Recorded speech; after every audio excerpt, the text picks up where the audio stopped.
নমস্কার, আমি মৌসুমী। আপনারা দেখছেন নিউজ হাব ডেইলি। এই মুহূর্তে আমরা রয়েছি শিলিগুড়ি কাছাকাছি পতিরামজোতে।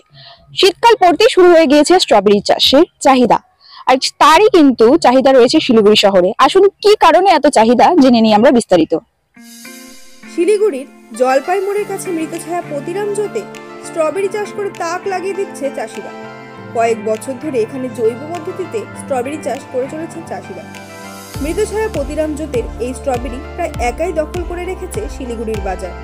প্রতিদিন গড়ে 10 থেকে 15 কেজি এই স্ট্রবেরি শিলিগুড়ির বাজারে যোগান দিচ্ছেন চাষিরা। বাজারে ঢুকতেই এক নিমেষে সাফ হয়ে যাচ্ছে এই লাল টুকটুকে সুমিষ্ট স্ট্রবেরি। এতদিন শিলিগুড়ির বাজারে স্ট্রবেরি আসতো মূলত পাটনা ও পাহাড় থেকে, কিন্তু এখন শিলিগুড়ির বাজারে স্বাদ এবং গন্ধে কয়েক যোজন এগিয়ে আছে শিলিগুড়ির জলপাই মোড়ের কাছে মৃতছায়া পতিরামজোতের এই জমির স্ট্রবেরি। মূলত শিলিগুড়িতে এখন স্ট্রবেরির ভীষণ চাহিদা রয়েছে, যদিও স্ট্রবেরি চাষে অবশ্য প্রাথমিক বিনিয়োগ বেশি। 1 বিঘা জমিতে প্রায় 1.5 লক্ষ টাকা লাগে, তবে খরচ সামাল দিয়ে লাভও নেহাত মন্দ নয়। তাই তো এবার এই 2 বিঘা জমি থেকে জানুয়ারি মাস থেকেই গড়ে 10 থেকে 15 কেজি করে স্ট্রবেরি পাবে বলে অফ ক্যামেরায় জানাচ্ছেন চাষিরা। এছাড়াও তারা আরও জানান, ফেব্রুয়ারি মাস পর্যন্ত এই স্ট্রবেরির উৎপাদনের হার এমনই থাকবে এবং ঠান্ডা যত বাড়বে ততই স্ট্রবেরির সুগন্ধও বাড়বে। নভেম্বর মাস থেকেই এই স্ট্রবেরির চারাগুলো বুনেছেন তারা এবং এই ডিসেম্বর মাস থেকেই ফল তোলা শুরুও হয়ে গিয়েছে।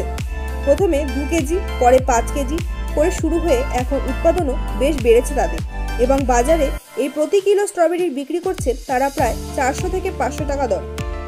কিন্তু মূল্য বৃদ্ধির বাজারে খরচ অধিক বেড়ে যাওয়ায় এখন এলাকার অধিকাংশ চাষি জমি জমা বেচে দিচ্ছেন এবং কিছু জমি বিক্রি না করে ওই জমিতেই বিকল্প স্ট্রবেরির চাষ শুরু করেছেন তারা। কারণ উত্তরবঙ্গের যে আবহাওয়া, তাতে ভালো জাতের স্ট্রবেরির উৎপাদন না হওয়ার কোনো কারণ নেই বলেই মনে করছেন চাষিরা। অপরদিকে এলাকার বাসিন্দারাও জানাচ্ছেন, এই স্ট্রবেরির স্বাদে ভীষণ মিষ্টি। বহু দূর দূরান্ত থেকে মানুষ আসেন এই জমির টাটকা লাল টুকটুকে স্ট্রবেরি দেখে কখনো ফটো তুলতে, আবার কখনো নিজেদের বাড়ির জন্য কিনে নিয়ে যেত। কেমন লাগবে স্ট্রবেরি? খুব ভালো এবং খুব টেস্টি, সুস্বাদু, মিষ্টি, আর খেতেও খুব টেস্ট। অনেক দূর দূর থেকে লোক আসে নিয়ে যায়। কত এখানে ফলন হয়? ভালোই হয়, দেখতে ভালোই লাগে। লোকও আসে, ছবি টবি তোলে, নিয়ে যায়। তুমি কি এখানকারই তো বাসিন্দা? হ্যাঁ। আচ্ছা, তোমার নাম? নাম সুমন মন্ডল।